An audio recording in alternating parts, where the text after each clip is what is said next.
Miguel marchait parmi les grands immeubles, le bruit incessant de la circulation ressemblant à un fond constant. Il était habitué à la frénésie de la ville, au chaos qui semblait l'envelopper chaque jour, mais quelque chose en lui était en train de changer. Le sentiment d'impuissance grandit, ainsi que la conscience que le monde, tel qu'il le connaissait, glissait vers un destin incertain. La chaleur suffocante, les orages soudains et la nature qui semblait se rebeller en silence le faisaient réfléchir de plus en plus. Voulez-vous savoir comment Miguel va gérer ce changement interne et externe?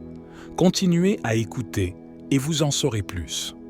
Miguel était un scientifique environnemental et étudiait depuis des années la dynamique du changement climatique dans l'espoir de trouver des solutions qui pourraient sauver la planète. Il avait assisté à des conférences, écrit des articles, exhorté les gouvernements, mais rien ne semblait vraiment faire une différence. Si ces sujets vous intéressent, abonnez-vous à notre chaîne pour rester informé des contenus similaires. Les grandes multinationales continuent d'exploiter les ressources sans y prêter attention, et les gens, distraits par leur vie trépidante, ne semblent pas remarquer ce qui se passe autour d'eux. Chaque jour, Miguel discutait de ses idées avec Antonio, un de ses collègues de longue date. Antonio, un ingénieur expert, croyait fermement que la technologie résoudrait tous les problèmes de la planète, sans qu'il soit nécessaire de réfléchir à des questions plus profondes. Pour lui, il suffisait de construire de meilleures infrastructures, de mettre en œuvre des énergies renouvelables plus puissantes et d'aménager l'environnement pour résoudre le problème. Qu'en penses-tu? La technologie peut-elle vraiment tout résoudre à elle seule ou faut-il faire plus? Faites-le nous savoir dans les commentaires. Miguel ne partageait pas pleinement cette vision.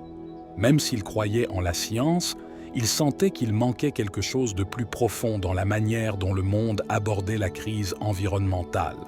Chaque fois qu'il discutait avec Antonio, il se surprenait à réfléchir. Et si la solution n'était pas seulement technologique? Et si ce qui nous manquait était un changement interne plus radical? Un jour, alors qu'il rentrait chez lui, une petite bibliothèque a attiré son attention. Il ne savait pas pourquoi, mais il ressentait le besoin d'entrer. Parmi les étagères poussiéreuses, il découvrit un vieux livre qui parlait de philosophie zen. Miguel n'avait jamais été particulièrement attiré par les pratiques spirituelles, mais quelque chose à ce moment-là l'a poussé à prendre le livre et à l'emporter avec lui. À la maison, après une journée épuisante, il s'assit dans son fauteuil préféré et commença à lire. Les mots coulaient avec fluidité, parlant d'équilibre, de connexion avec la nature et de conscience. C'était une façon de penser complètement différente de celle à laquelle il était habitué. La philosophie zen ne proposait pas de solution immédiate ou technologique, mais suggérait une réflexion profonde sur la manière dont les êtres humains se rapportent au monde. C'était comme si le livre lui parlait directement, lui offrant une perspective qu'il n'avait jamais envisagée. Avez-vous déjà lu un livre qui a changé votre point de vue? Partagez le titre dans les commentaires. Au fil des semaines, Miguel se retrouvait de plus en plus plongé dans cette lecture. Il a commencé à pratiquer la méditation, au début seulement quelques minutes par jour, mais il a vite découvert que ces moments de silence lui permettaient de voir les choses plus clairement. Ses inquiétudes quant à l'avenir de la planète n'avaient pas disparu, mais elles semblaient moins accablantes désormais. D'une manière ou d'une autre, il avait commencé à comprendre que le salut de la Terre ne dépendait pas seulement d'actions extérieures, mais aussi d'un changement interne.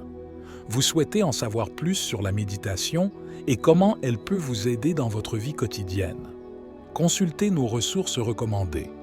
Tout semblait plus clair dans son esprit, mais Antonio restait sceptique. « Je ne comprends pas ce que vous essayez de faire », a déclaré Antonio lors d'une de leurs discussions hebdomadaires. « Nous ne pouvons sauver cette planète qu'avec la technologie et l'innovation. Nous avons besoin de solutions pratiques, pas de méditation et de philosophie. » Miguel ne répondit pas immédiatement.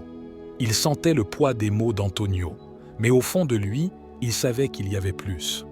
Il a décidé de faire une pause dans son travail et de partir en voyage. Il ressent le besoin de renouer plus profondément avec la nature. Il partit pour l'Amazonie, où il avait déjà effectué quelques recherches par le passé, mais cette fois, son objectif était différent.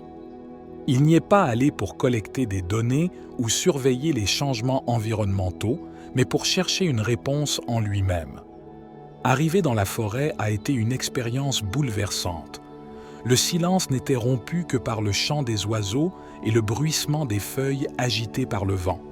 L'immensité de la nature lui faisait se sentir petit, mais en même temps partie de quelque chose de plus grand. Alors qu'il marchait parmi les arbres centenaires, il sentit le poids de ses inquiétudes fondre lentement. Ici, loin du monde technologique, il pouvait enfin respirer. Miguel a passé des journées dans la solitude, méditant et réfléchissant sur sa vie et ses croyances. La forêt lui enseignait sans parole, lui montrait comment tout était connecté en parfait équilibre. Chaque arbre, chaque insecte, chaque souffle de vent avait son rôle dans un cycle qui durait depuis des millénaires. C'était la même harmonie que la philosophie zen essayait d'enseigner. Il ne s'agissait pas de contrôler le monde, mais de trouver sa place dans celui-ci, de reconnaître son interconnexion avec tout ce qui nous entoure. La nature nous apprend beaucoup. Quelle a été votre expérience la plus profonde avec la nature? Dites-le nous dans les commentaires. Un soir, en regardant le coucher de soleil se refléter sur la rivière, Miguel s'est rendu compte que la crise environnementale n'était pas seulement une question de ressources ou de changement climatique. C'était une crise de l'âme humaine. Les gens vivaient dans un état de déconnexion, séparés de la nature et les uns des autres. Ils recherchaient des solutions technologiques aux problèmes nés de leur propre aliénation. Mais la réponse ne peut pas venir uniquement de l'extérieur. Cela devait partir de l'intérieur, d'une conscience plus profonde de ce que signifie être vivant sur cette planète. Voici la vérité. La crise environnementale n'est pas seulement externe, mais aussi interne. Découvrez comment nous pouvons y faire face ensemble. De retour à Lisbonne, Miguel avait changé. Il avait toujours la même passion pour son travail, mais désormais, sa vision était différente. Il décide de fonder un mouvement, non seulement pour sensibiliser les gens aux problèmes environnementaux, mais aussi pour les aider à redécouvrir leur lien avec la Terre et avec eux-mêmes. Il ne parlait pas seulement de panneaux solaires ou d'énergie renouvelable, mais de prise de conscience, de vivre de manière plus simple et plus respectueuse, de trouver la paix intérieure comme condition préalable pour sauver le monde extérieur. Si vous vous sentez perdu dans le chaos du monde moderne, rejoignez-nous pour trouver l'équilibre et la connexion. Les premières réunions du mouvement étaient restreintes, quelques personnes se rassemblant dans un parc de la ville pour méditer et discuter de durabilité. Mais l'idée s'est vite répandue, touchant profondément des personnes qui, comme Miguel, se sentaient perdus dans un monde trop chaotique et trop rapide. Ils ont compris que pour sauver la Terre, ils devaient d'abord se sauver eux-mêmes. Le mouvement s'est développé, attirant l'attention des médias et des institutions. Il ne s'agissait pas seulement de pratiques environnementales, mais d'un nouveau mode de vie. Miguel a continué son travail de scientifique, mais il le fait désormais avec un esprit différent. Il savait que les technologies joueraient un rôle dans la résolution de la crise, mais la véritable révolution devait se produire dans le cœur des gens. Ne manquez pas l'opportunité de faire partie de ce changement. Inscrivez-vous maintenant pour rester informé de la manière dont nous pouvons sauver la planète et nous-mêmes ensemble. Un jour, alors que Miguel voyait le mouvement grandir, Antonio s'approcha de lui. « Vous savez, dit-il, vous aviez peut-être raison. La technologie à elle seule ne peut pas sauver la planète.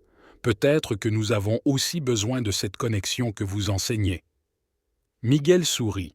Il savait que le chemin était encore long, mais chaque pas en avant était un pas vers un monde meilleur. Qu'en penses-tu? Croyez-vous également que la véritable révolution doit commencer par le cœur? Partagez vos réflexions dans les commentaires et rejoignez le changement.